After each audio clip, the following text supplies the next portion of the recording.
Alright. Get this shit going. Just gotta pull up some stuff.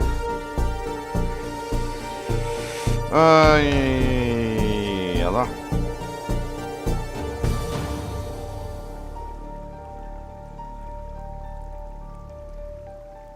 And we are set, I think.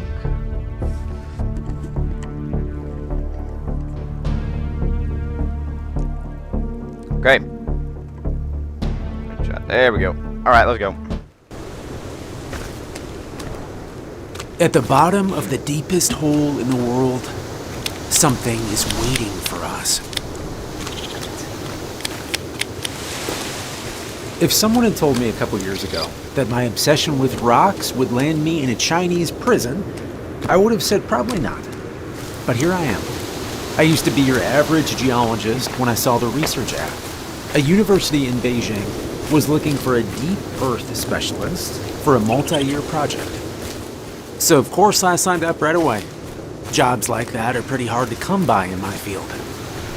So as soon as I was accepted, I started packing immediately. Moving across the world was hard, but I didn't care who was backing my research. I just wanted to work with people who saw the value in my expertise. Well, they saw how important I was, all right.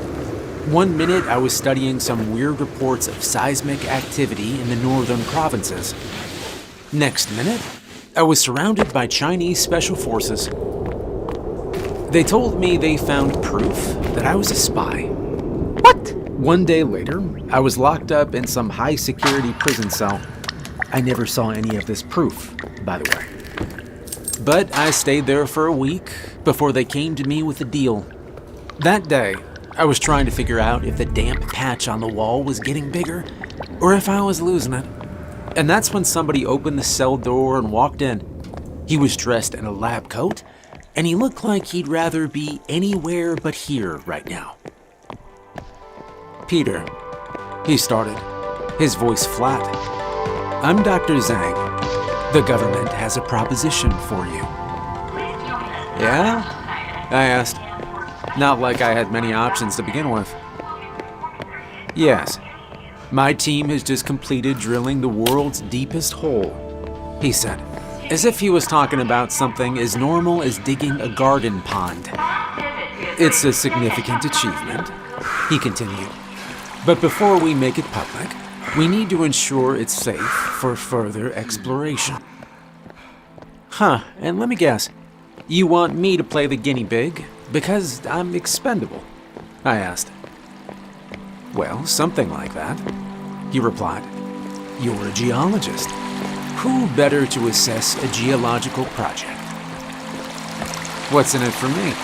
I asked, though part of me was already buzzing.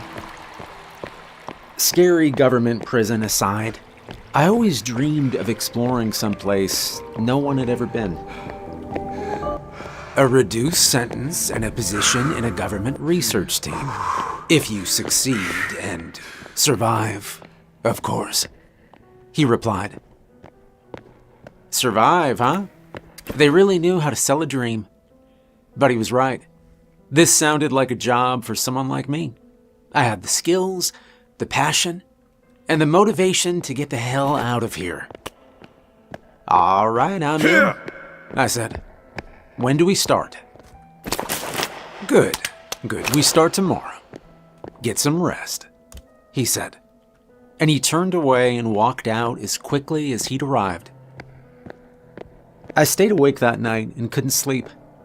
I was going to go deeper into the earth than anyone else had ever been before. This was real exploration. It felt terrifying. But at the same time, he's dead. I was excited. They transferred me to a facility near the excavation site the next day. It was there that I met the other two guys who were a part of my team. It seemed they each had their own reasons for agreeing to this suicide mission. We were given a brief rundown by a team of scientists who looked at us more like lab rats than people. The depth, the pressure, potential gas pockets, unstable rock formations, it was a lot to take in. I asked Dr. Zhang the one thing they didn't mention in the briefing as we were gearing up. So just how deep is this hole? I asked. The deepest, he said, as he checked his clipboard. That's all he would say, and it didn't help me feel any better. We approached the pit from where I was standing. All I could see was a massive open gap in the earth. I looked over the edge, and it felt like staring into a pool of nothing. I heard deep, rumbling sounds coming from the darkness. It felt more like we were going to get swallowed up by some monster. The techs around me snapped the last bit of equipment in place. This was it. I was about to go to a place that no one had ever touched. I was scared, but part of me couldn't wait to see what was down there. I wanted to see something new and learn more about the planet called home. We would be going down in a team of 3. Zhang explained that this was to limit casualties. Our instructions were clear. Use code names, no personal chit-chat, just focus on the job. This was serious business, not a time to make friends. Alpha was our muscle and an ex-soldier. He was a big and quiet man that carried all our stuff. Beta, yeah, I know, was a skinny engineer who never stopped frowning. He was always busy checking our equipment to make sure everything was working. We had supplies to last a week. Good luck, men. This is for all of humanity. Remember that. Make us proud, okay? Damn. Dr. Zhang said as he smiled at us. And with that, we began our descent into the world's deepest hole. Our radio connection to the surface got weaker the deeper we got. It died soon enough, and we were on our own. We were equipped with body cams and sensors that would be recording everything we saw or did down there. We were surrounded by nothing but rock and darkness as we went down. It felt like dropping into hell. A caged metal elevator carried us down. Thick ropes connected us to a series of pulleys operated by the guys upstairs. They seemed to hold our weight pretty well, but I still couldn't help but wince every time they creaked. Our only source of light were our headlamps. I felt more and more isolated the deeper we got. The earth above us felt heavy. The light from our headlamps barely reached the walls around us. This place felt old and untouched. It was clear that this wasn't a place for humans. And I couldn't shake this feeling that we were trespassing somehow. The ride down felt like it lasted forever. Hours passed as we went deeper and deeper. The air got colder, and the only sounds were the scrape of rock against metal. We all felt uneasy. It was like the earth itself didn't want us there. I reached out and touched the wall of the hole. It was rough and snagged my gloves. The surface was cold and slightly damp, like it was sweating. I felt slight tremors as I touched it. They were subtle, but they were there. It almost felt like the ground was breathing, like the hole was alive. We all felt it, but nobody said a word. We finally reached the bottom after what felt like years underground. The elevator stopped, and we walked out to hot air blowing around us. I knew it was from the geothermal vents surrounding the place. I walked around as the other two began offloading our supplies. The cave was dark and dusty, so much so that I made little smoke clouds as I walked. And then I found it, an opening. It wasn't big, but it was definitely a natural cave entrance. The edges were smoother than the drilled rock of the shaft, worn away by time and water. I called the others over. "Looks like we found something," I said. We all looked at the cave entrance. We couldn't see anything beyond the glow from our headlamps, and decided that there was no use just standing around. Curiosity was getting the better of us, despite the unease. We geared up and prepared to enter the cave system. The tremors became more noticeable the deeper we got into the cave. They weren't strong enough to make us turn back, but there was a strange regularity to them. It was as if they were following a strange pattern. I didn't remember reading anything about this in all my years of research. It made me wonder what kind of natural phenomenon could cause such a thing. As we walked deeper into the cave, I noticed something glowing in the distance. It was a faint blue light, but I couldn't see much due to our headlamps. I asked the others if we could turn them off for a second, and they agreed. In a flick of a switch, we turned our lights off and found the source of the glow. Spread across the entire cave was a glowing blue fungus, the soft blue light coming from it. It was strangely magical. They formed a path down the tunnel, illuminating the sprawling cave system beyond us. I was busy admiring the fungus up close when a sudden movement startled me. I whipped my head around to see a strange creature near a pool of water. It looked humanoid, but it was unlike any person I'd ever seen. It was thin, with sagging pale skin. Its arms were so long that they dragged across the floor. I saw it bend over water and cup its hands to drink. The hands were alarmingly human-like. Its bony fingers joined together as it brought water to its cracked lips. And that's what shocked me the most about the creature. How much that action looked human, intelligent. Without thinking, I took a step towards the creature, but it must have heard me, because before I could do anything, it hissed at me and ran off. I tried to tell Alpha and Beta about what I saw, but I couldn't get their full attention. We just stumbled into another obstacle. It was an ancient mechanical lock attached to a large stone door. It looked like it hadn't been touched in centuries. The lock itself was a complex network of gears and levers. There were symbols around the lock that had been carved into the stone, but I couldn't tell if they were instructions or warnings. Scattered around were piles of bones.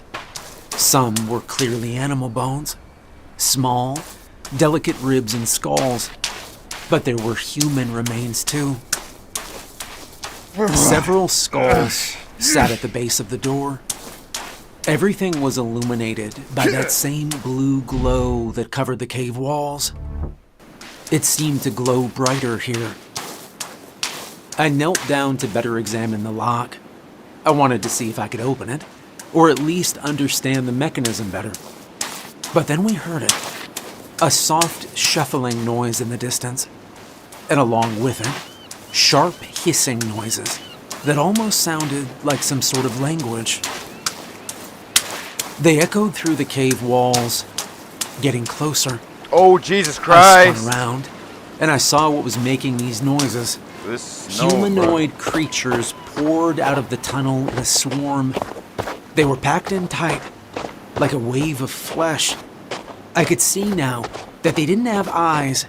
Instead, they had long, narrow slits on their faces that sniffed at the air, and mouths full of razor-sharp teeth. The creatures moved by pulling themselves along the tunnel floor.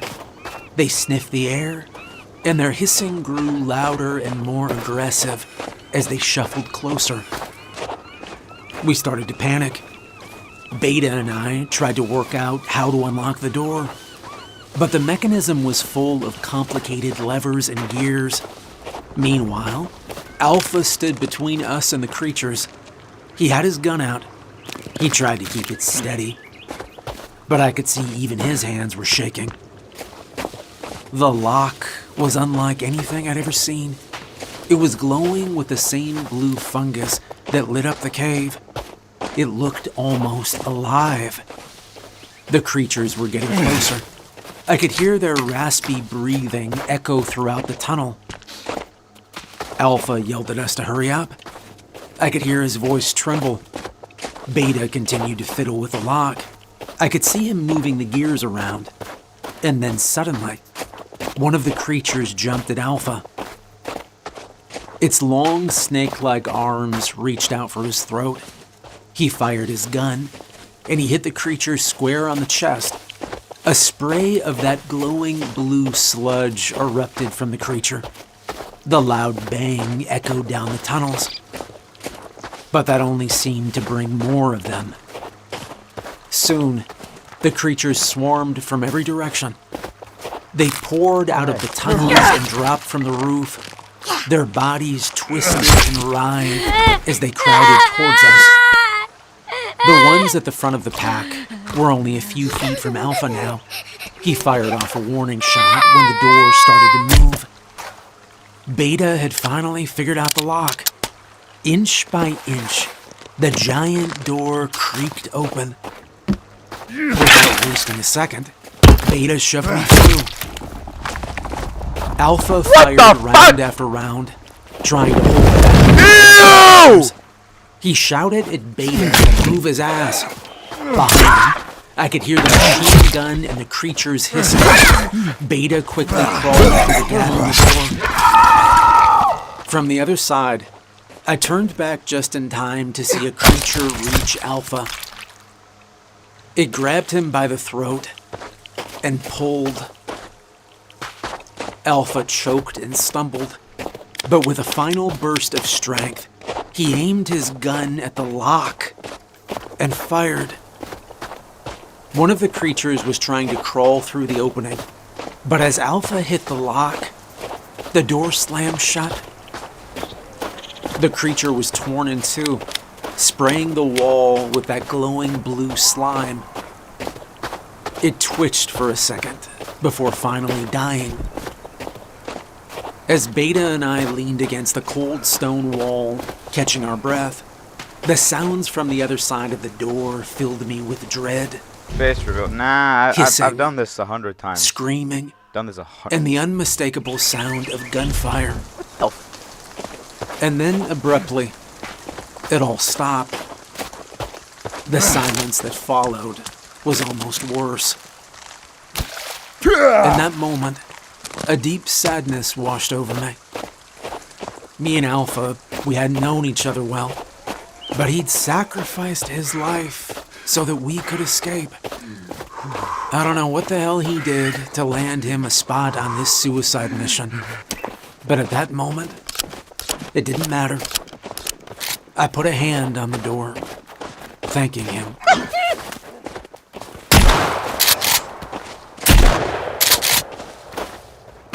As I scanned our surroundings, it became clear that the walls here were smeared with the same glowing blue substance. That told me a couple things. One, that there's more of these monsters here. And two, that there must be other passages that they're using to move around. And that means that there must be some other way out of here. So our best bet of getting out would be to follow the glowing blue sludge. I talked to Beta about the glowing stuff and possible hidden passages. He nodded, agreeing with me, and we continued down the tunnel. As we walked, we noticed carvings on the walls. They were intricate and ancient, with swirling patterns and strange symbols that looked like an ancient language. There were carvings of human figures too, but with unusually long arms that spiraled. And then one scene showed these figures surrounding a massive tower. "These look familiar," Beta said, looking closely at the carvings. I've seen something like this before in some caves in the Middle East." "Wait, what do you mean?" I asked. He kept his flashlight on the carvings. "My wife was an archaeologist," he began. "We were a research team, and I followed her to every dig and cave. I always said I'd follow her to the ends of the world. If only she knew. But then she got really sick, and that's why I'm here. The Chinese government, they offered me a deal to join this expedition. In exchange, they promised to take care of her, no matter what happens to me," he said. As Beta and I went deeper into the tunnel, the walls seemed to throb with more of the glowing blue. It was as if the tunnel itself was alive. The further we went, the stronger the tremors became. They shook the ground beneath our feet with a persistent rumble. Eventually, the narrow tunnel widened into a massive cavern. As Beta and I stepped into the cavern, we noticed a massive rock formation. It towered above us. It looked as high as a skyscraper. And the more I looked, the more I saw that this tower wasn't just a single block of stone. It was made up of multiple towers, each stretching high into the darkness of the cavern. And the whole thing was covered in that glowing blue slime. The formation had huge holes in it, each one big enough to drive a truck through. From these giant openings, more of those long-armed humanoid creatures kept coming out. The cavern walls were full of openings and tunnels where the creatures moved in and out freely. The tremors here were stronger than anywhere else had been. Each one felt like it shook the Earth's foundation. After a very strong tremor, I noticed that the shaking seemed to come from within the rock itself. Hot steam burst from openings, clouding the air, and filling the cavern with a hissing sound as the walls vibrated. We chose a tunnel that seemed less active than the others. It was as good a choice as any to get out of here. We moved carefully, ducking from one boulder to the next as we made our way deeper. Suddenly, the formation shuddered again. It was a deep rumble that echoed through the cavern, and it shook the floor we were standing on. I peeked through an opening, and I saw what was hiding under the rock formation. It was a huge, fleshy creature. It was covered in the glowing blue slime. Each time the creature shuddered, huge black orbs squeezed out of those holes. As I watched, I realized what I was looking at. This place. It was a nest, and that thing under the rock formation, it was like its queen. The mother that would keep giving birth to more and more of these things. As we watched, more shiny black orbs tumbled out of the queen. They spilled out and rolled across the cavern floor. One of them rolled right to where we were.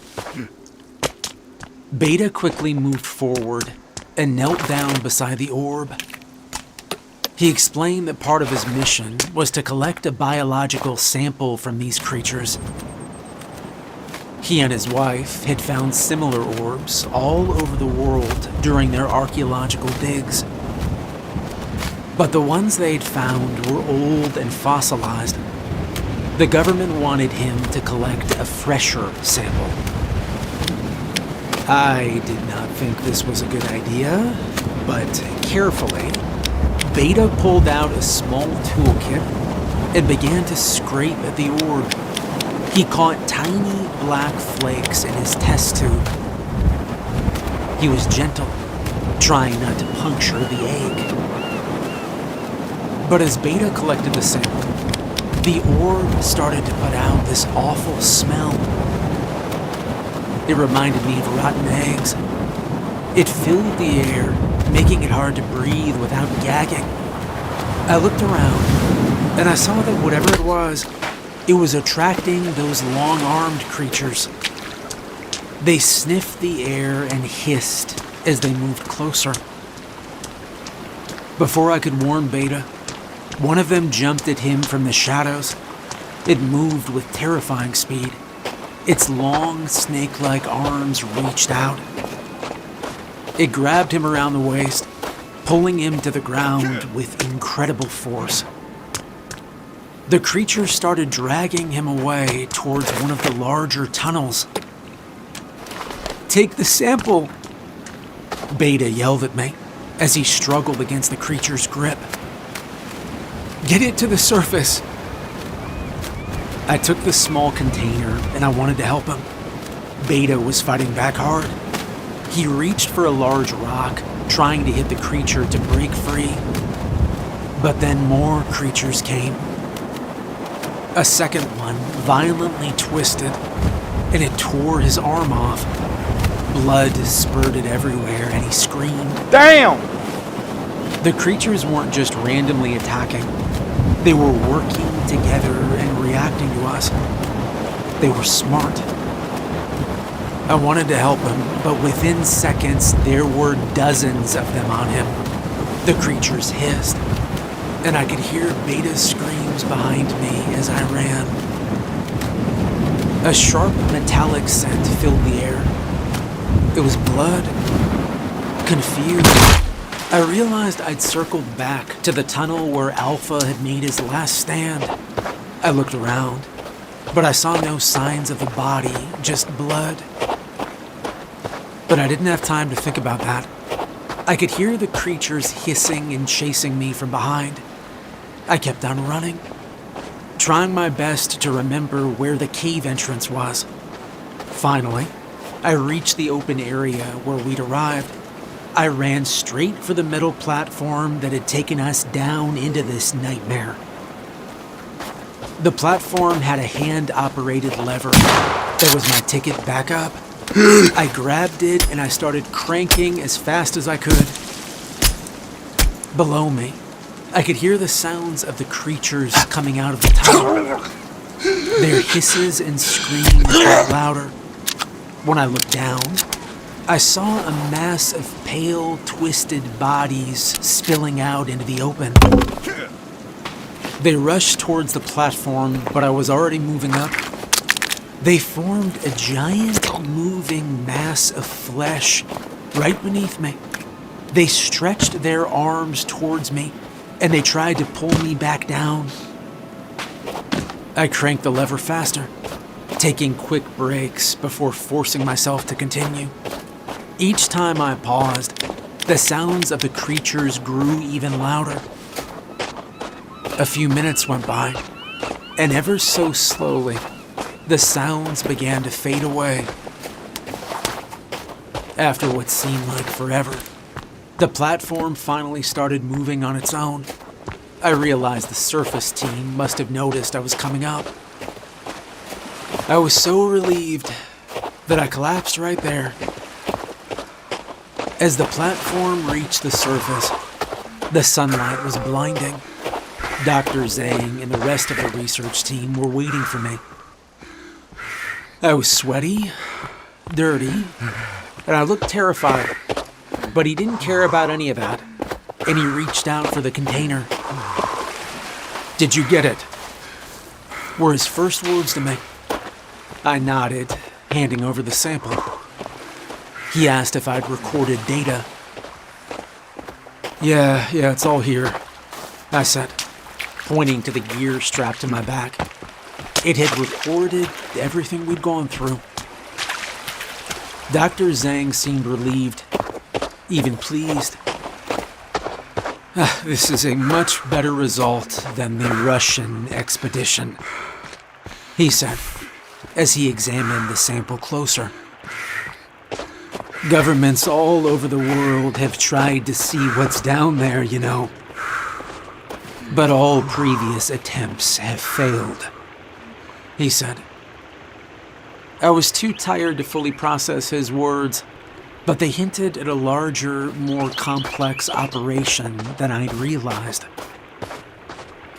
Dr. Zhang looked back at me, and for a moment he hesitated before saying, Peter, considering what you've been through and the success of your retrieval, I'd like to offer you a spot as a permanent researcher with us. The offer took me by surprise. Part of me wanted nothing more than to walk away and never think about the creatures or the caves down there ever again. But the part of me that was a scientist, it wanted nothing more than to study this. Just think about it, Dr. Zhang added. You know, you're the first person to see what's down there and survive. That makes you the world's leading expert. And we could use someone with your experience.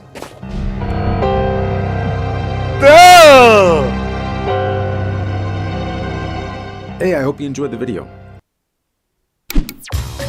Yeah, sure did. Sony. Bro, I want. It's going to be another hot one out there. Protect your. Shut up. It was a beautiful day in the Of course fall. it's in Ohio. And though being in the middle of nowhere in Ohio isn't exactly my ideal setting for an assignment, could have been worse. Opening my windows, listening to music, and getting a good whiff of country air is a nice contrast to being cooped up in cities like I'm used to. The sight of brown stalks of corn populating the miles of field along the road was welcome, as was the cool and clean smell of the air. It's a good thing these jobs don't involve much interaction with people. Unfortunately, some level of interaction is inevitable. On my way to this one, I got a speeding ticket from a cop at some little local department. Though I was, in fact, speeding, I got the feeling that he also didn't so much like seeing a Fed in his neck of the woods. The local police aren't a fan of us, so I've come to learn. They tend to get suspicious of us, thinking we're up to some top-secret mission behind their backs. I guess they would be right. I kept driving down the gravel road until the navigation let me know my destination was coming up on the right. Turning down the radio as I approached, I glanced toward the empty fields and the woods that met them beyond. I then turned into the long dirt driveway leading to our civilian's house and garage. I rolled up and parked with my trunk facing the porch. Stepping out, I got another whiff of the fresh country air, and I looked at the area of operations that lay before me. I was surprised at the amount of land and space that I had at my disposal. Space is good for these jobs. Additionally, I was informed that there weren't any neighbors close enough to worry about. I couldn't have asked for a better setting. After stretching and letting out a light sigh, I decided it was time to get to work. I pulled the keychain out of my pocket and unlocked the front door. It seemed like a nice enough place. It was certainly nothing worth complaining about, given the conditions of houses I've faced in my previous assignments. I went back outside to my massive government-issued vehicle and opened the trunk. I pulled the first couple of duffel bags worth of equipment out and brought them inside. The kitchen was as good a place as any to set up. After making 5 or 6 trips of dragging heavy bags and boxes of my junk into the house, I went back outside to open the garage. Thank God we were able to catch this case early, and the civilians were able to make it out in time. It also meant I got room in the garage to park this thing. All that remained in the truck was the large metallic box, but I wasn't going to need that until later. I shut the trunk and pulled my vehicle into the garage. closing it on my way out. I stepped back into the house, where I changed from my suit to my gear. Wearing the suit all day annoys me, but I suppose the higher-ups want us to look like good, friendly feds to the public. The public has no idea the kind of monsters we are. I unpacked box after box of equipment and weapons. I loaded up my Glock 17 with its extended 30-round magazine, just as I did with my rifle.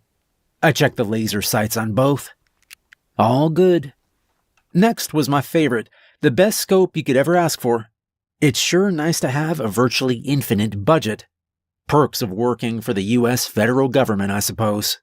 The final firearm I brought was my personal .357 Magnum revolver that I kept holstered on my chest. I figure it's never a bad idea to have one more gun, just in case. Maybe I should have brought more on this one. If things got too close, I always had my hunting knife. I sharpened it that morning before heading out.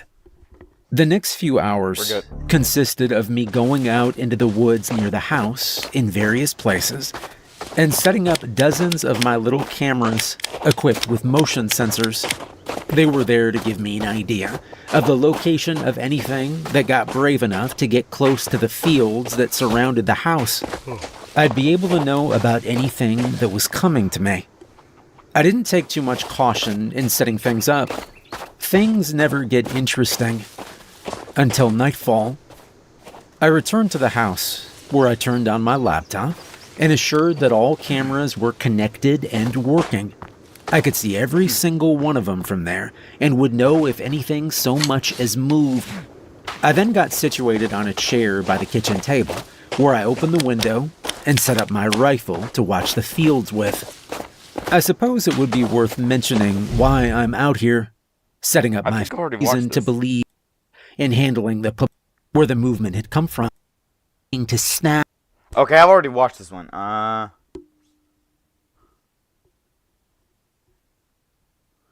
Let's see.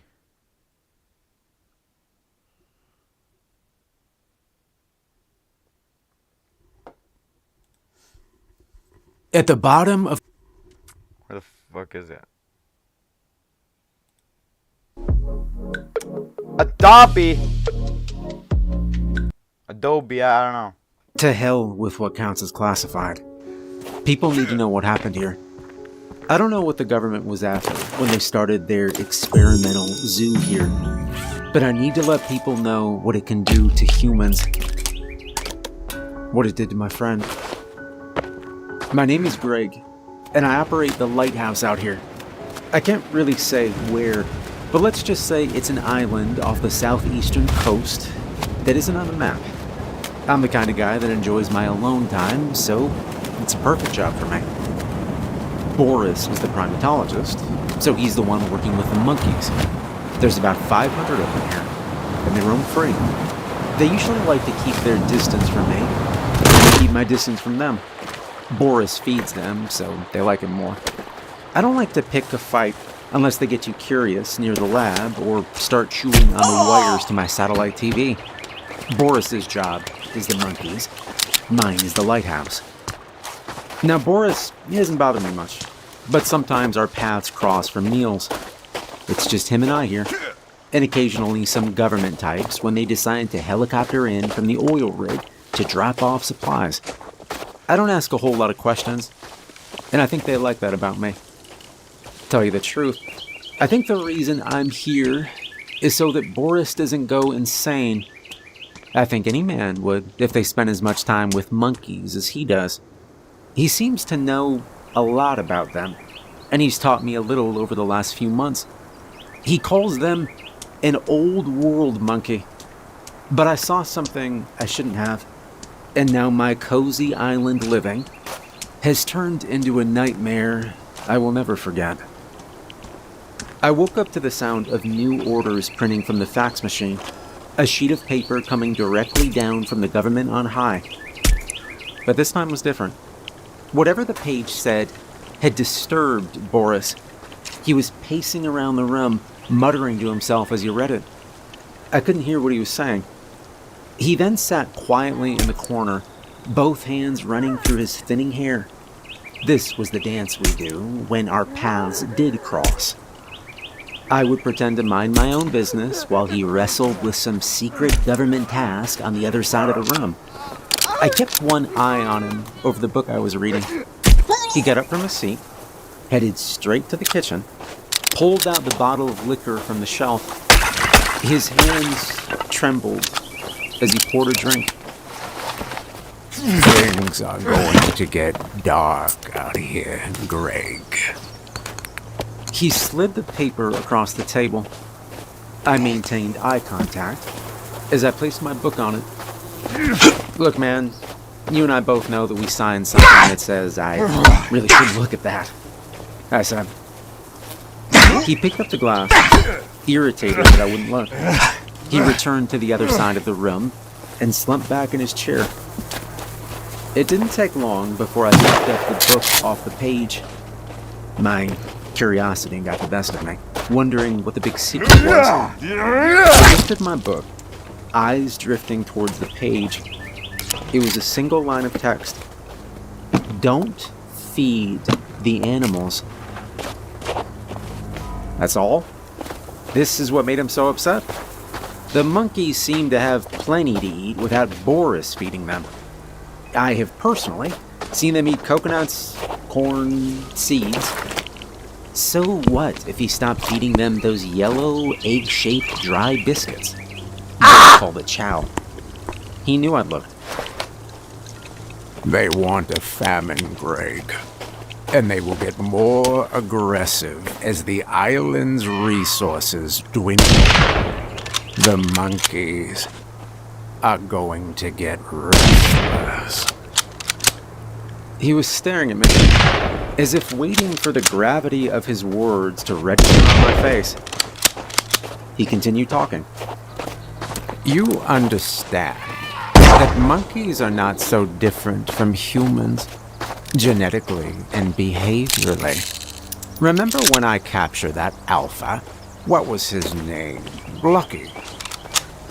I nodded along, remembering Lucky. Boris had told me a little about him. He was an alpha male. You need to understand that a government has a direct interest in learning how its citizens will react to certain stimuli, but they cannot perform these experiments in real time with real humans living in the real world. I nodded, not fully putting together what he was trying to say. I had sent him away. That's what they asked me to do. They said his troop and another one would go to war. They wanted to see what would happen if the alpha disappeared. They were right, too. There was no war. Boris's voice was colored with contempt. He took another drink, swallowed, and continued. Lucky's troop terrorized the other troops, Greg. Don't you get it? They had me take out a rebel leader. The government extrapolates the data I collect to the real world. Now, I didn't want to know any of this. I'm just the lighthouse guy, you know? Why include me now? The data is in the monkeys, he said, finishing his drink. They want to start a famine here, so that if and when a famine hits the States, they'll be ready. Either that, or they got defunded and were out of a job. Boris was clearly distressed. He paced the room, trapped in his own world. I think he'd come to enjoy working with other people. He humanized them, and maybe I have too. I know I said that the monkeys are Boris's problem, but I do find myself watching them throughout the night. I've learned a lot about monkeys since I've started working here. I could almost see why a government would find value in this kind of experiment, as unethical as it may be. There's highly organized social structures, not so different from humans. Their young are dependent on their mothers for much of the beginning of their lives. They live in groups where they depend on others for protection, resources, and social bonds. Monkeys communicate, and they resolve conflict. Boris himself said that they are the most intelligent animal in the world, maybe second only to humans. Now, I know I sound like I've got island fever. These monkeys are 2 feet tall, covered in brown fur, and have long tails. They are nothing like humans, and their behaviors cannot be used to understand human societies. I know what you're thinking. You think that humans are too technologically and socially advanced. But when I try to dehumanize them, I can't. If you look at one of their faces, you can tell they're experiencing life on an advanced level. I've watched a monkey mourn the death of a family member. I've watched a mother care for their young and teach them the ways of the forest. Maybe it's not so far off after all. And it started to make sense to me. If you understand something fundamental about monkeys, you can understand something fundamental about humans. So the government created a zoo. But now, they wanted to understand a global famine. There must be some kind of mistake, I said. Boris stopped in his tracks, picked up the faxed paper from the table, crumbled it in his hands. It's an ethics violation. There's not enough to gain in all of behavior-based science to warrant this kind of experiment, He said. He dialed Major Acosta on the bulky satellite phone. I heard his unwavering voice emitting from the speakers. The conversation was over before Boris could even get a word in. Do it. Now is not the time for insubordination. And then the line went dead. He's an asshole, I said. They want to destroy everything we've built. Boris said. They built an island for this, costing who knows how much money. It's just inhumane. He sat back down, defeated.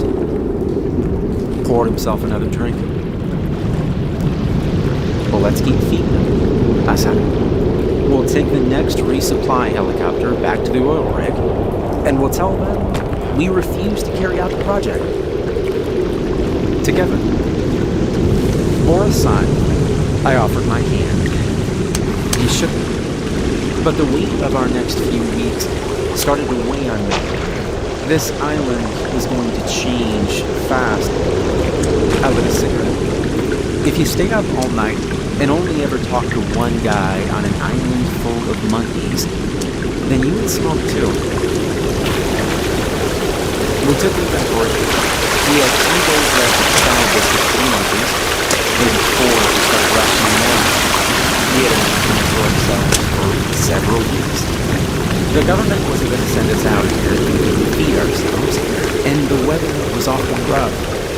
Visits were rare and expensive. The resupply day came and went. The chow ran out, and Boris started spending more time in the lab instead of observing the monkeys and taking notes on his tablet. We decided to only ever leave the lab together. Otherwise, the monkeys may start getting bold. Boris asked if he could come up to the top of the lighthouse with me. I agreed. Maybe it would be nice to have some company. But the moment we left the lab, we were spotted by a troop. They watched from the trees as we made our way to the lighthouse. A male that Boris called Pinocchio walked towards us. Boris shouted for him, but he didn't even flinch. He stared directly into our eyes, and when he was just a few feet away, he bared his teeth. I knew this monkey was trying to intimidate us, He was hungry. If I've learned anything from being around them for these last few months, it's that the best way to avoid trouble is to just give them what they want. So we showed him our open palms, showing him we had no food. This was met with a grunt, then a performative lunge. We continued to walk at our own pace. Speeding up showed that we were afraid. He followed closely until we got to the lighthouse and closed the door behind us. When we got to the top, I started on my daily maintenance checks. Boris called me over, pointing at the ground below. Pinocchio was bullying one of the other monkeys who'd followed us. He was pulling on his hair, play biting, showing his teeth. The other monkey started fighting back. They lunged at each other, biting at each other's faces. And then it was over. Pinocchio had won. We watched him drag the corpse into the woods. One less mouth to feed, Boris said somberly. Morning came. Boris had told me stories of the monkeys all night. The warmth coming through the thick windows, it felt nice on my skin. Boris was looking thoughtfully out at sea. Something caught his attention down below. Do you see that tree? Boris asked. Yeah, looks popular, I replied, seeing monkeys grooming each other and moving throughout its branches. That wasn't there before. That tree, it shouldn't... Alright. New game. Yeah. Ah!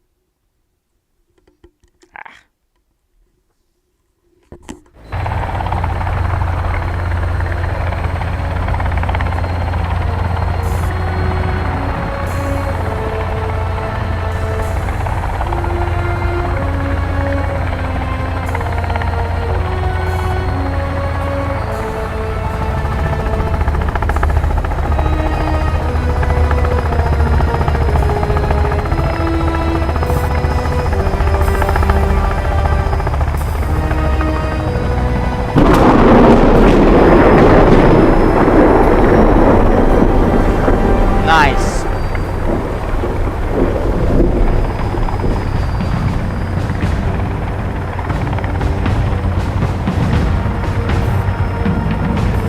Last signal was from 500 feet below ground. 7 months ago. You're not gonna find anyone alive down there.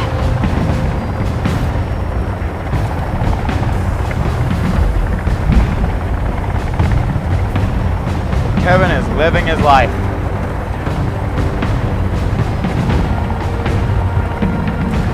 What's up, Kevin? You living life? Fisheye is also living his life, I guess. He's tapping away. I want to see how far around we can get. How far around the island we can get. I want to see that.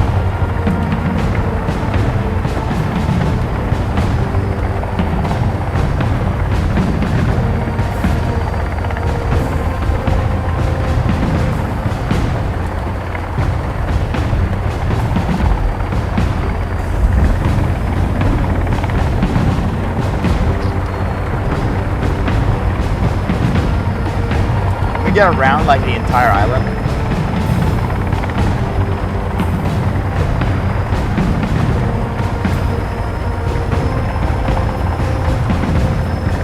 Cause I'm kind of curious right now.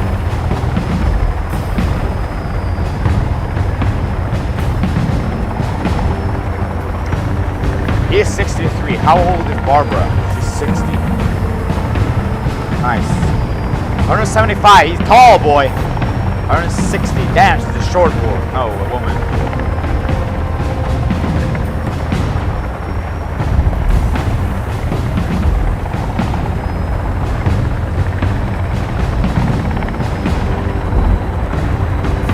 Damn, she's 20.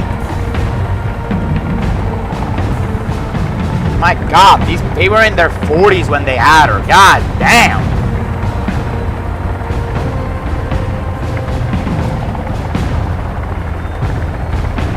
I mean, she looks like a respectable woman. I definitely want this as my grandmother. Like, low-key, I'd want this as my grandma. Kevin is vibing. Woo!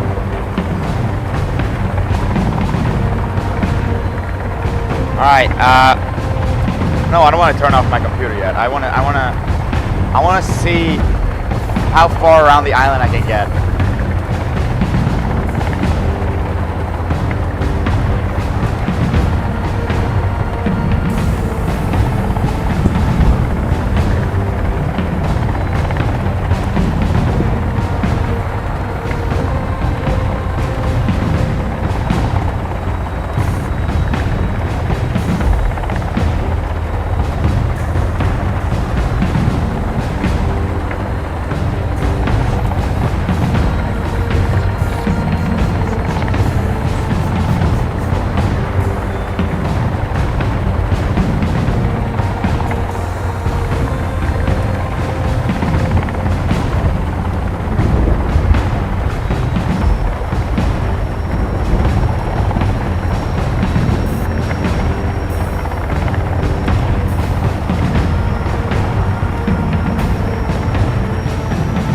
Just go around the entire island.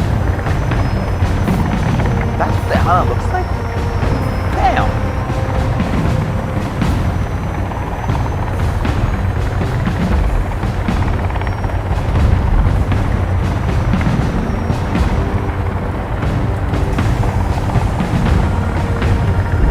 Well, I'd rather not skip this. I want to see this.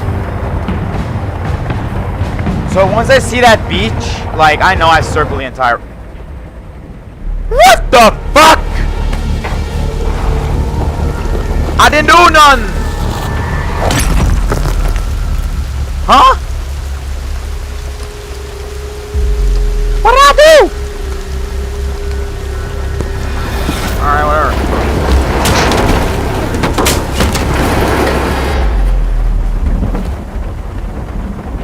Alright, screw it.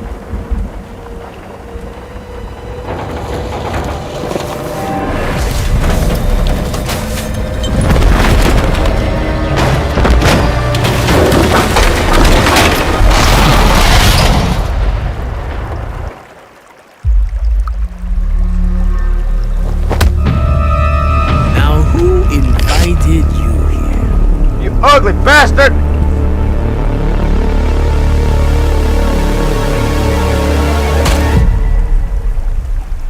Nice.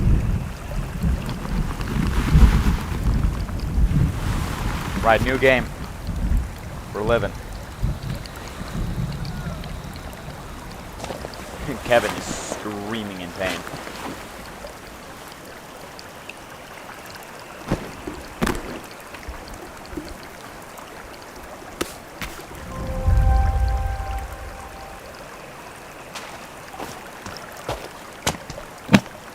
He's gonna take some grenades and stuff.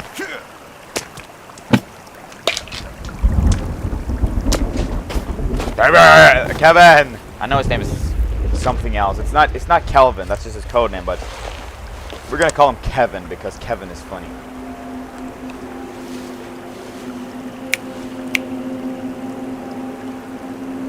Wake up, man.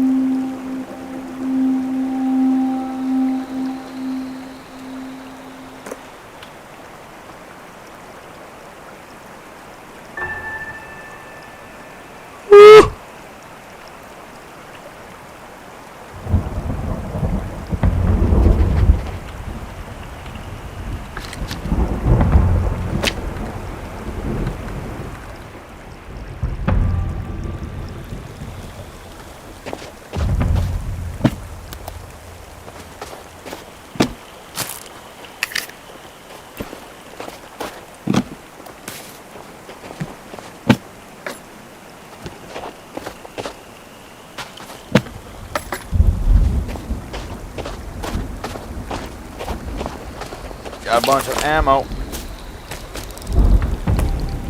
Kurwa.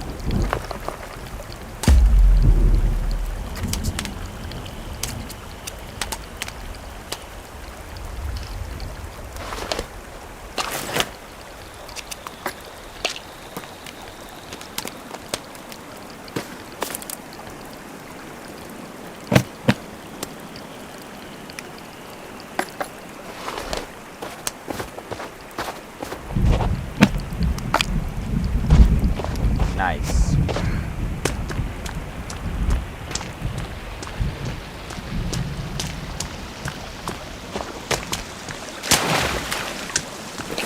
Let's eat this med.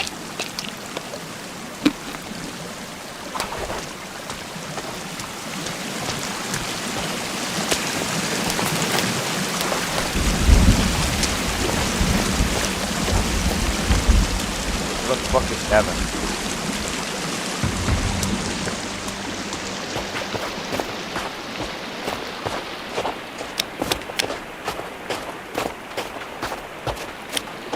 Dude, I spawn here like every single time. Like, it's so annoying. They should add more spawn locations, like, honestly.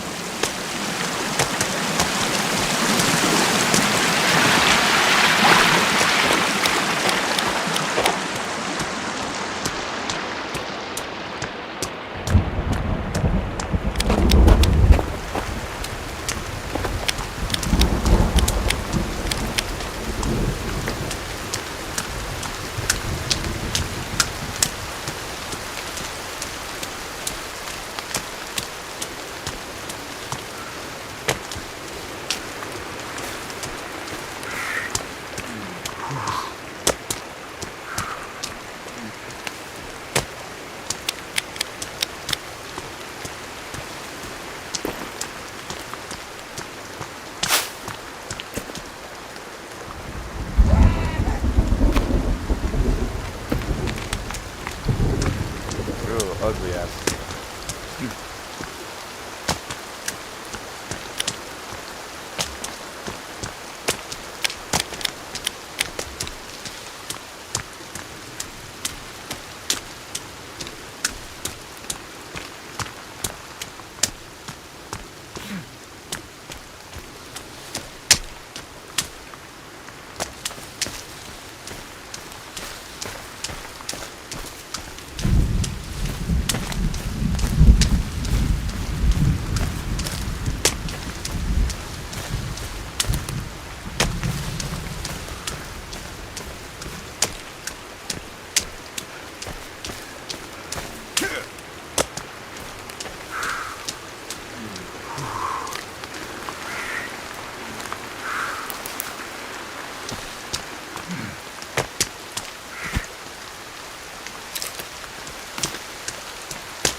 What is this?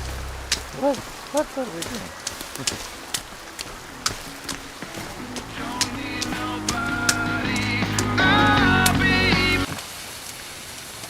What's up, motherfucker? Die.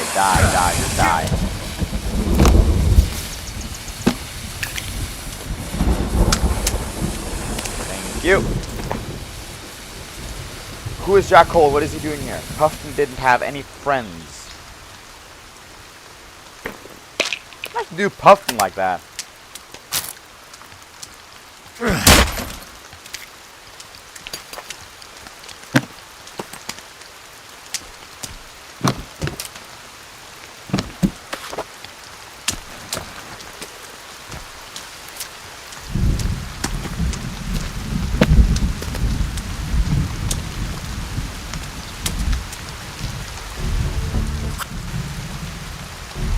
No, wait, no, did I overwrote the save! I overwrote it! No! No! Did I overwrite it? No! Oh! No, I overwrote the save! Fuck! Oh, man! Oh, man, hang on. Oh, fuck me. Oh, that's so... Oh, man, hang on. I gotta do something.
I'll have to stop. Oh, shit.